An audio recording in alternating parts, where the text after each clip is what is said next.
Hello and welcome to the Week 5 edition of the Monster Pod here on thelines.com. Matt Brown, Steven Anders. Joined this week, Ryan Noonan from 4 for 4. Baltimore Ravens at the Cincinnati Bengals. This is 2.5 in favor of Baltimore on the road at Cincinnati.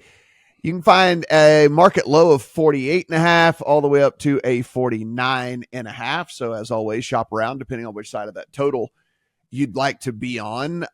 Andrew Voorhees, left guard for the Ravens, couple of limited practices in a row for him, so we'll monitor that situation.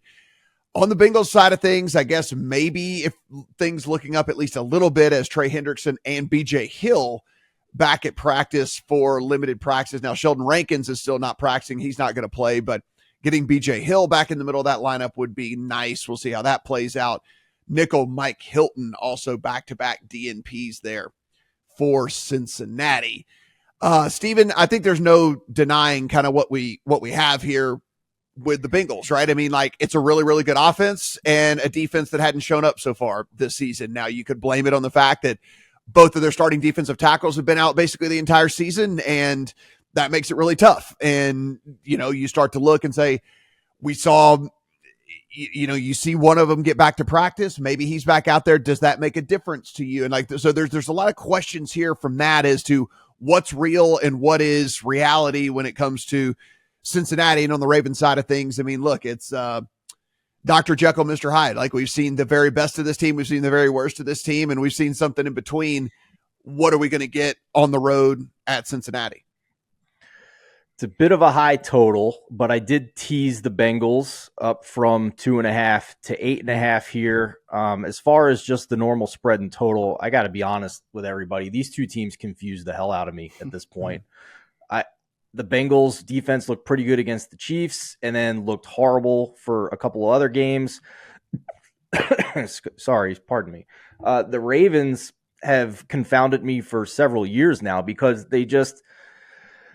they're so good at running the ball. It's just not the atypical way of sustained success in the offense that we think about with passing offenses. So, week in and week out, I'm trying to dissect the matchup with it. And it's just confusing to me. I probably lost more money on the Ravens betting for or against than any other team. Maybe the Titans in the, when they were pesky dogs with Vrabel. But yeah, I'm confused by these two teams. I think that the receivers for the Bengals do have a good matchup against the corners.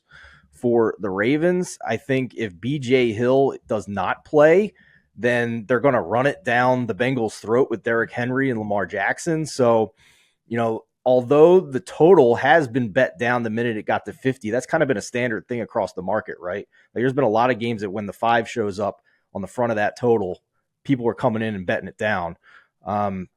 Seems like to me, defer to you guys if you have different opinions with better information, but it seems like to me these offenses both should have success in this game.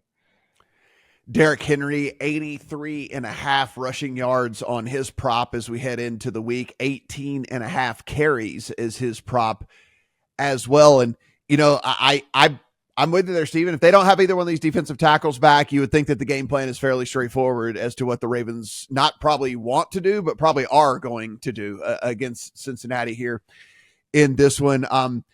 Ryan, I do believe, though, that with the rust kind of getting shaken off here from Joe Burrow, getting both of the receivers back out there, you kind of see the way that this thing has looked here over the last few weeks. I think this offense is pretty good. And one of the fears that we had was this offensive line wasn't going to be able to hold up and Joe Burrow was going to get killed again. They're actually allowing the second lowest pressure rate in the NFL through the first 4 weeks of the season. Pro Football Focus has them 11th overall pass blocking grade. Like all this, they've actually held up pretty well for him. So I think they have some success against the Ravens as well, which makes me beg for maybe a 3 to show up. I don't know if we'll get a 3. Right. If a 3 showed up, it'd be Cincinnati all day for me. But as we sit right now, I think it's kind of wait and see. I agree. I mean, this one's tough for me. Moving off of priors is hard for me too, because if you told me in the preseason or even weeks ago, I'm going to get points at home for the Bengals. The Bengals are historically just a team that I feel like I'm always a little bit above market on. And I'm kind of like Steven, like there's just some things in terms of how the Ravens win football games, which is hard to argue because they've done it for, a decade plus at this point with this regime. that are just always kind of rub me the wrong way. Like I thought they maybe could miss the playoffs last year. I thought they were pretty significant losses along the offensive line, the coaching staff, especially on the defensive side of the ball. So getting points at home for the Bengals is very appealing. But like, how do they stop the run? I think BJ Hill helps. I don't think BJ Hill matters a ton in terms of what they want to do. You have Derrick Henry with the by far highest yards before contact in his career. Like, that's frightening. Like, part of the fact that this guy has been able to be as good as he's been behind some pretty bad offensive lines in Tennessee historically, and now he's getting a little bit of a running start. We saw what that looks like last week against the Bills. So it's really hard not to think that both of these clubs have pretty advantageous matchups. So like a Bengals 2.5 is interesting, but I probably would lean Bengals team total if you're just kind of bullish on the Bengals here. Because look, I mean, teams skew pass heavy against the Ravens. It's the highest pass rate over expectation against in the league at 5.2%. The Bengals love to pass. They are always one of the leaders in pass rate over expectation. They struggle to run the football. You don't want to really run against the Ravens anyway. That's why teams skew pass heavy anyway. They're giving up the highest explosive pass rate in the league too. So, and to your point, Matt, because they're protecting Burrow, the chance for deep shots is going to be something that we have here as well. So, you know, even though we have kind of a slower pace game in terms of just volume and how these teams play, I get why we've ballooned out to almost 50 in the totals. So Ravens, I just don't see how the Bengals stop them from running. But I also think the Bengals can come back on that too. So probably Bengals team total would be my favorite way to play it. I just don't like backing the Ravens, especially on the road. Yeah, I'm with you. As we were sitting here, the screen flashes a couple of times. I might have spoke too soon. We might get a 3. Caesars flashes out to 120. Fanatics is at 115. ESPN's at 115. Like we might get a 3. If there's a 3, I think it's going to be too much for me. I think I'm going to have to take Cincinnati. So if that's the case, go ahead and throw that one in there for me if the 3 does end up popping. All right, guys, everything you do absolutely free. Do appreciate it. Hit that subscribe button. Give us a thumbs up. Let us know in the comment section.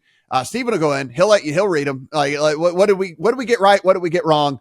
Let us know. And of course, you want to continue the discussion. Upper right-hand corner of thelions.com is the Discord. You can go in there, chat football, every single sport, actually, all year around. If you've not checked out 4for4 yet, head over to 4for4. Go in. You can use it not only for your sports betting, you can use it for your fantasy sports and your DFS and everything like that. So be sure, 4for4.com. Thanks, Ryan, for being with us as well. For Steven, I'm Matt.